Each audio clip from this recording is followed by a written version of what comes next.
اور وہ روسٹم پہ بھی آئے اور چیف جسٹس سرفراز ڈوگر نے کہا کہ یہ ان کے لیے بڑے اعزاز کی بات ہے، لیکن پھر بھی تاریخ نہیں دی اور آج انہیں چیف جسٹس کے سیکرٹری کے دفتر میں بیٹھنا پڑ رہا ہے۔ کیا کبھی سینئر وکیل کو تاریخ لینے کے لیے اس طرح ججز کے سیکرٹریوں کے دفتر میں بیٹھنا پڑتا ہے؟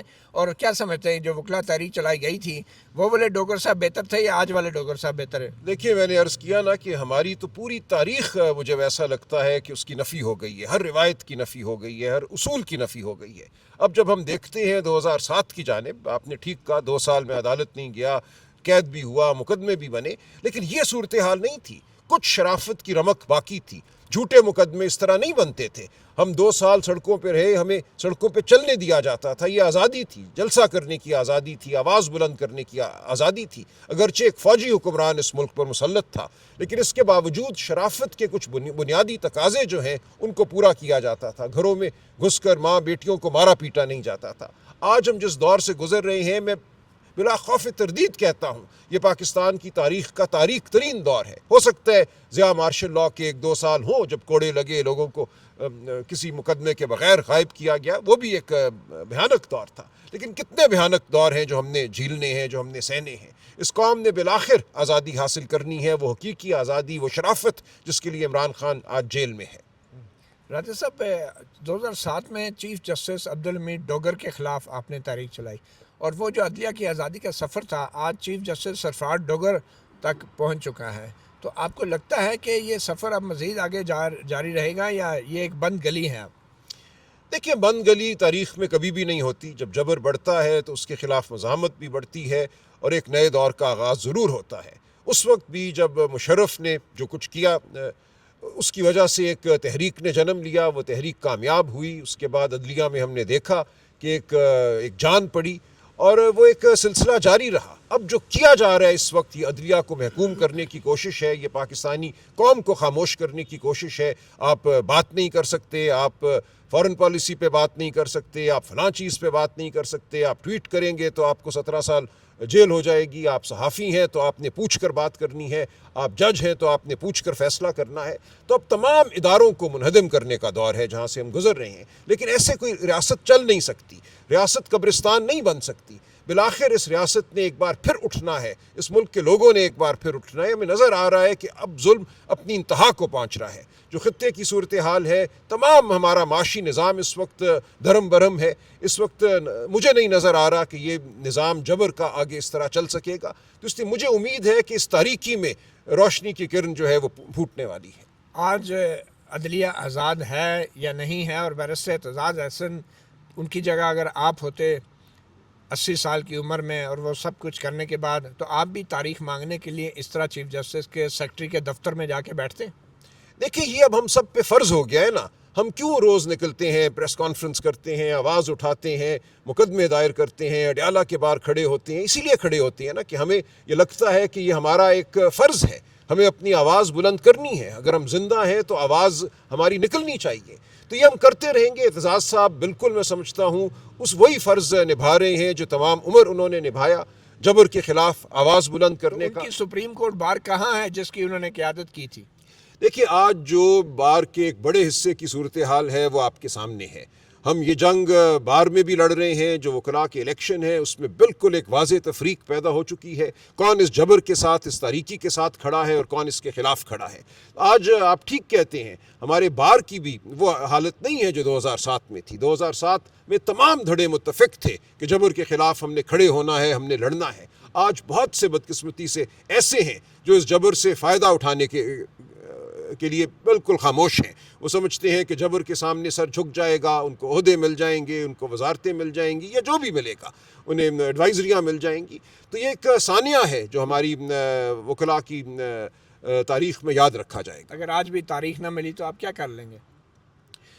دیکھیے، تاریخ نہیں ملتی تو ہم کیا کر لیں گے؟ آپ دیکھیں، یہ ایک ایسا سوال ہے جو آپ اعتزاز احسن سے کریں۔ اعتزاز احسن کیا کر سکتا ہے؟ 80 سال کا شخص یہی کہہ سکتا ہے، اپنی زندگی کا حوالہ دے سکتا ہے، اور وہاں بیٹھے ہوئے 1.5 گھنٹہ انہوں نے ہمیں بہت قصے سنائے، ہر دور جس سے وہ گزرے ہیں اس دور کی روداد انہوں نے سنائی۔ ہم ان کے ساتھ ہوں گے، ہم احتجاج کرتے رہیں گے۔ ہم کوئی متشدد جتھا نہیں ہے کہ ہم حملہ کر دیں گے۔ حملہ کر کے تو تاریخ نہیں ملتی کسی عدالت سے نا۔